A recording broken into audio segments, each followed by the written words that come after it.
Good morning student, apa kabar? Semoga selalu bahagia, gembira, dan sukacita. Oke, hari ini kita belajar PJOK lagi dengan Miss Hafni. Nah, hari ini kira-kira kita akan belajar apa ya? Nah, hari ini kita akan belajar tentang gerak manipulatif. Nah, pelajaran ini sudah pernah Miss Hafni berikan. Nah, Miss Hafni berikan hari ini lagi untuk mereview dan memastikan supaya studentnya mengingat kembali pelajaran ini. Karena kita akan mengadakan penilaian akhir semester. Jadi Miss Hafni akan review ulang beberapa materi yang sudah pernah kita pelajari. Nah, yang pertama adalah gerak manipulatif yang ada di pelajaran 3. Nah, sekarang studentnya juga boleh buka buku cetaknya di pelajaran 3 halaman. Ayo, studentnya semua boleh nanti buka buku cetak di rumah halaman 29. Nah, jadi Miss Jafni mau mengingatkan kembali. Yang pertama, gerak manipulatif. Kira-kira gerak manipulatif itu apa? Ayo kita ingat bersama kembali. Gerak manipulatif adalah suatu aktivitas gerak yang dilakukan secara terampil dengan menggunakan objek ataupun alat. Nah, jadi kemarin Miss Jafni sudah pernah suruh studentnya untuk siapkan alat, bola, dan benda-benda lain. Nah, itu adalah sebuah objek ataupun benda ataupun alat yang bisa kita gunakan dalam melakukan gerak manipulatif. Nah, sekarang Miss akan lanjut lagi. Contoh-contoh dari gerak manipulatif. Nah, yang pertama ada kegiatan melempar bola, kemudian menangkap bola, kemudian ada memantulkan bola, dan menendang bola. Nah, gerakan-gerakan manipulatif ini bisa kita mainkan di rumah kita. Jadi walaupun pandemi, student semua boleh mencobanya di rumah masing-masing. Oke, lanjut lagi. Contoh gerak manipulatif yang merupakan permainan tradisional yang bisa kita pelajari di buku cetak kita. Nah, di buku cetak kita itu belajar gerak manipulatif yang permainan tradisional. Permainan tradisional yang pertama itu permainan kepompong di halaman 29. Kemudian ada permainan lempar bola di halaman 30. Nah, kemudian ada lagi, ini lanjut dulu ya. Selain itu ada lagi permainan lompat tali. Nah, permainan lompat tali ini ada di halaman 32 yang menggunakan karet gelang. Saya juga sudah pernah suruh studentnya untuk bermain lompat tali di masing-masing menggunakan karet gelang. Nah, kemudian ada permainan elang dan ular. Nah, jadi itulah permainan tradisional kita pelajari di pelajaran 3. Nanti kalau ada pertanyaan atau ketika Miss Syahri bertanya lagi atau ketika ada ujian yang pertanyaannya seperti itu, coba sebutkan permainan tradisional yang merupakan gerak manipulatif yang memainkan benda ataupun objek. Nah, student semua boleh sebutkan 4 permainan tadi.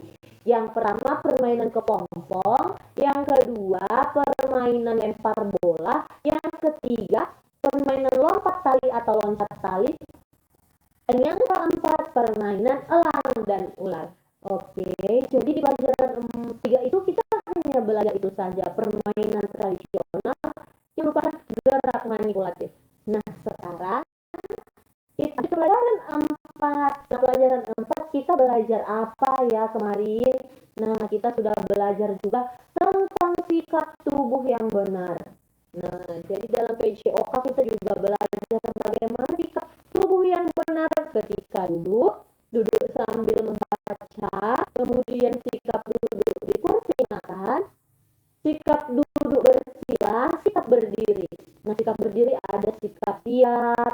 Nah, kalau sikap siap itu bagaimana posisi tubuhnya, tubuh harus tegak, tangan lurus di samping badan, kaki lurus dan rapat. Nah, seperti gambar di samping ini ya. Jadi kita semua boleh perhatikan di rumah ya.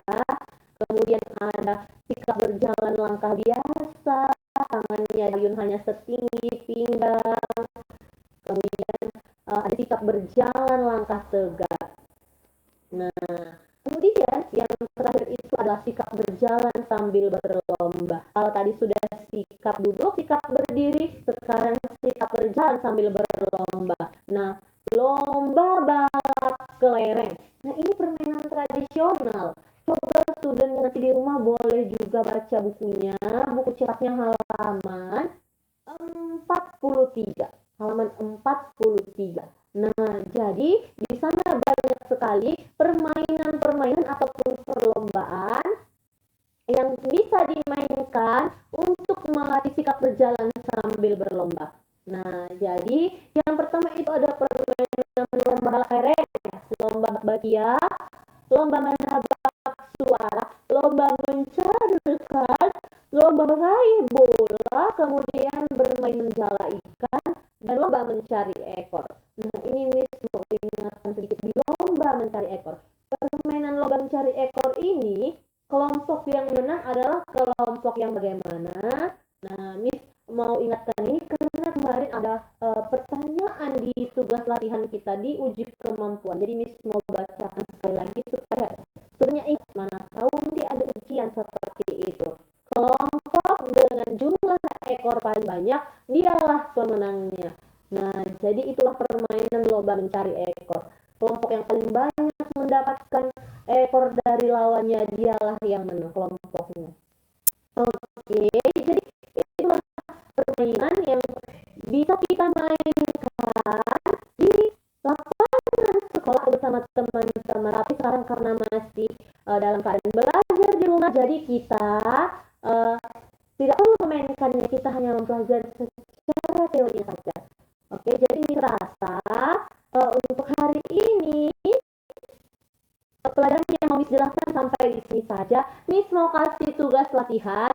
Tugas latihannya itu ada di Google Form yang ada di Google Site Miss Chehafni. Nah, nanti studentnya boleh memeriksa Google Site. Miss akan upload tugas latihannya. Hanya sedikit, jadi harus dikerjakan hari ini juga. Oke, jadi harus dikerjakan hari ini.